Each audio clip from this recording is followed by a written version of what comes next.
فَكَذَّبُوهُ، بس انہوں نے اسے جھٹلا دیا، فَأَنْجَيْنَاهُ، تو اللہ نے نجات دے دی انہیں، یعنی نوح علیہ السلام کو، وَالَّذِينَ مَعَهُ، اور ان کے ساتھیوں کو۔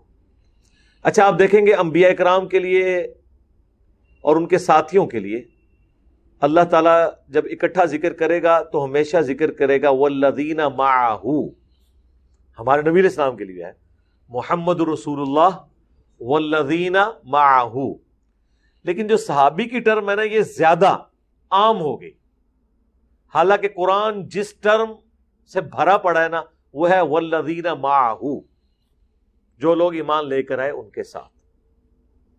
شاید یہ لمبی تھی ٹرم، صحابی ایک مختصر لفظ تھا، اس لیے اس سے زیادہ پروموشن مل گئی، ورنہ قرآن کی ٹرم جو زیادہ ہے نا وہ یہی ہے وَالَّذِينَ مَعَهُ، جو ایمان لے کر آنے والے تھے ان کے ساتھ۔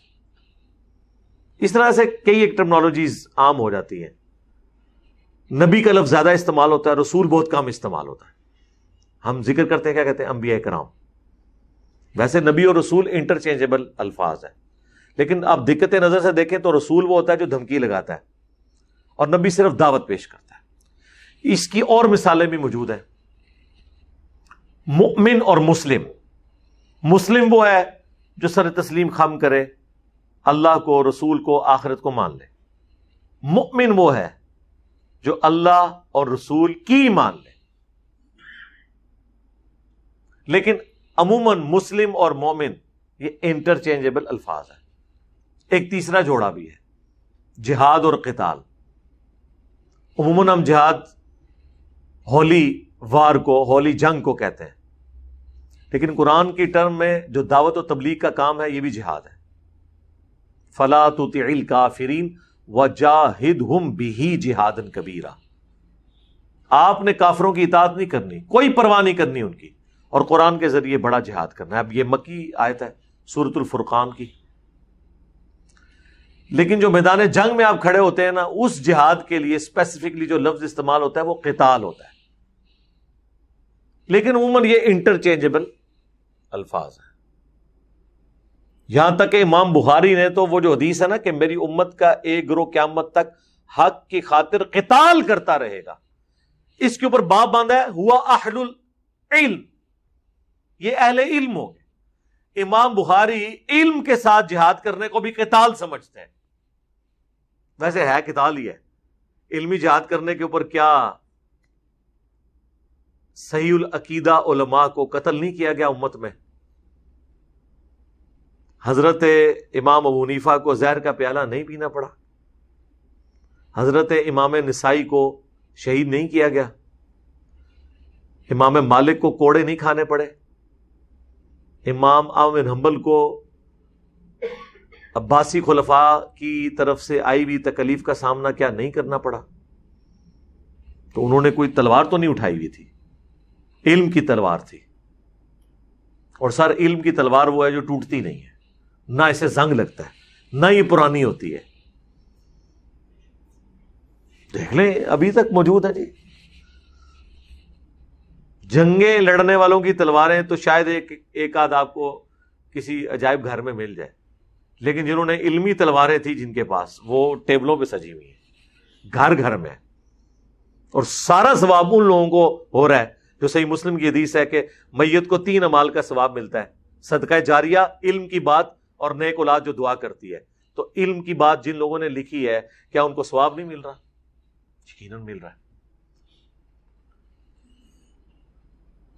تو والذین معہ، یہ اہل ایمان جو انبیاء کے ساتھ ہوتے تھے، صحابہ کے لیے یہ ٹرم قرآن میں استعمال ہوئی ہے، لیکن ہم چونکہ ایک صحابی کا لفظ ایک ہو گیا، اس طریقے سے آپ دیکھیں قرآن کی ٹرم تھی مؤمن اور مسلم،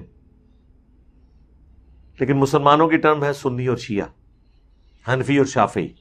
دیکھ لیں قرآن کی ٹرمز چھوڑ دی۔ شیعہ ایک سٹیپ آگے گئے، انہوں نے اپنے جو فرقے کے لوگ ہیں انہیں مومن کہنا شروع کر دیا، وہ آپ کہتے ہیں مومنین، وہ ٹرم یہ استعمال کر رہے ہوتے ہیں۔ اچھا شیعہ کے ہاں عموماً صحابہ اکرام کے لیے والذین معہ کی ٹرم بھی استعمال ہوتی ہے۔ اچھا اس سے پتہ چل گیا یہ لفظ جو ہے ما ہے، ساتھ، اردو میں کہتے ہیں بما اہلو حیال. ہاں ٹھیک ہے. تو یہ وہ اسی طریقے سے ہو جاتا ہے جس طرح ماہ رمضان کے مہینے کے روزے. بھائی ماہ رمضان بول لیا، مہینے کا لفظ بولنے کی ضرورت نہیں ہے. ماہو ساتھ ہونا، اس کے ساتھ با دوبارہ لگانے کی ضرورت نہیں ہے.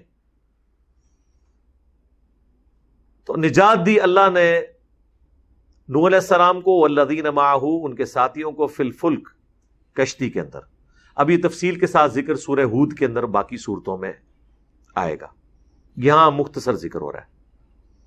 وَأَغْرَقْنَا الَّذِينَ كَذَّبُوا بِآيَاتِنَا، اور غرق کر دیا اللہ تعالیٰ نے ان کو جو ہماری آیات کو جھٹلایا کرتے تھے، ہم نے انہیں غرق کر دیا.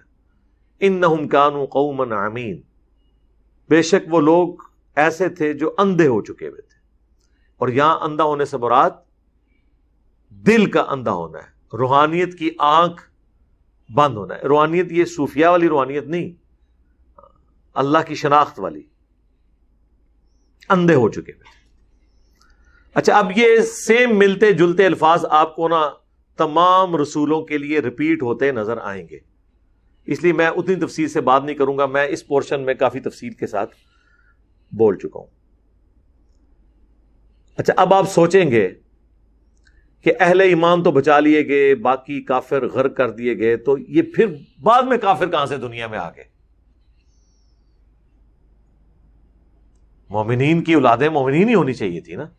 جب مسلمانوں کو پتہ چل گیا کہ یہ حق ہے اور اپنی آنکھوں سے دیکھ لیا کہ مخالفین غرق ہو گئے، اس کے بعد تو کوئی گنجائش نہیں ہونی چاہیے کہ ان کی اولادیں دوبارہ کافر نکل آئیں. لیکن نہ سر، اتنا آسان معاملہ نہیں ہے. شیطان بھی تو اپنا زور لگا رہا ہے. وقت جب گزرتا ہے نا، آہستہ آہستہ آہستہ دنیا کی محبت کا غلبہ جو اللہ تعالیٰ نے انسان کی انسٹنکٹ میں رکھا ہے، ہمیشہ رہنے کی خواہش، دنیا کی آسائشیں، یہ انسان کو آہستہ آہستہ دھکیل دیتی ہیں شیطان کے راستے کی طرف. اور اس کا الٹیمیٹ انجام جو ہے، اور اس کا الٹیمیٹ انجام ڈینائل آف گاڈ ہوتا ہے. جو شخص اپنی مرضی کی زندگی گزارنا چاہتا ہے وہ سب سے پہلے کوشش کرے گا کہ کسی طریقے سے خدا کو اپنی زندگی سے نکال دو، تاکہ بار بار یہ جو ایک رکاوٹ بن کے میرے سامنے اللہ آ جاتا ہے کہ یہ کرنا ہے، یہ نہیں کرنا، تو اس کو تو میں غائب نہیں کر سکتا. کبوتر کی طرح آنکھیں بند کر لوں اور اس حقیقت سے اپنے آپ کو دور کر لوں. یہاں سے ڈینائل آف گاڈ، خدا کے انکار کا سلسلہ شروع ہو جاتا ہے. اس لیے آپ دیکھیں گے جتنے ڈینائل آف گاڈ کرنے والے لوگ ہیں نا، ان کی آپ کو اپنی پرسنل زندگی کے اندر اخلاقی پستیاں نظر آئیں گی. چند ایک معاملات میں آپ کو ٹھیک نظر آئیں گے ڈیلنگ میں، وہ بھی زیادہ تر ہاتھ جو ہے وہاں کے قانون کی حکمرانی کا ہے. باقی ذاتی لیول پہ جب بھی ان کو موقع ملے گا، سرکار آج بھی اگر 1 منٹ کے لیے بجلی بند ہو جائے نا امریکہ میں، تو کتنے سٹورز کے اندر چوریاں ہو جاتی ہیں. یہاں کہ دن بجلی نہیں آتی ہے اور کوئی چوری نہیں ہوتی. یہ ریلیجن کے غلبے کی وجہ سے ہے، اور وہاں سب کچھ قانون کے غلبے کی وجہ سے. بہرحال تو وقت گزرنے کے ساتھ ساتھ مشرکانہ عقائد دنیا کی محبت کی وجہ سے، شیطان کے انفلوئنس کی وجہ سے آنا شروع ہو جاتے ہیں. پھر 2 پارٹیاں بن جاتی ہیں. ظاہر ٹکراؤ تو ہوگا، جب سمجھانے والے ہوں گے تو جو لوگ غلط راستے پہ چل رہے ہیں وہ ان کے مخالف کھڑے ہو جائیں گے. پھر پاور گیم شروع ہو جائے گی. جیسے ہی غلبہ مل جائے گا نا کافروں کو، اور اہل ایمان پس جائیں گے، پھر اللہ تعالیٰ ایک نئے پیغمبر کو بھیج دیتا تھا. یہ میں بات کروں ختم نبوت سے پہلے کی. اب تو امت کو یہ کام ٹرانسفر ہو گیا، اور وہی ہوا. وقت گزرا، آلموسٹ 2000 سال کے بعد حضرت نوح علیہ السلام کے، پھر دوبارہ سے 2 پارٹیاں بن گئیں. انہی اہل ایمان کی اولادوں میں ایک اللہ کے ماننے والے، ایک شیطان کے پیروکار. تو ضرورت پڑ گئی کہ اہل ایمان کے ایمان کی تقویت کے لیے اور انہیں غلبہ دلانے کے لیے اللہ تعالیٰ اپنا کوئی پیغمبر مبعوث کرے، پلس جو گمراہ لوگ ہیں ان کی ہدایت کے لیے. جو کثرت میں ہوتے تھے، اہل ایمان بڑے تھوڑے ہوتے تھے، وہ آتے ہی پیغمبر کو اپنے لیڈر کے طور پہ مان لیتے تھے. اسی طریقے سے وہ لوگ جن میں زیادہ خرابیاں نہیں ہوتی تھی وہ حق قبول کر لیتے تھے.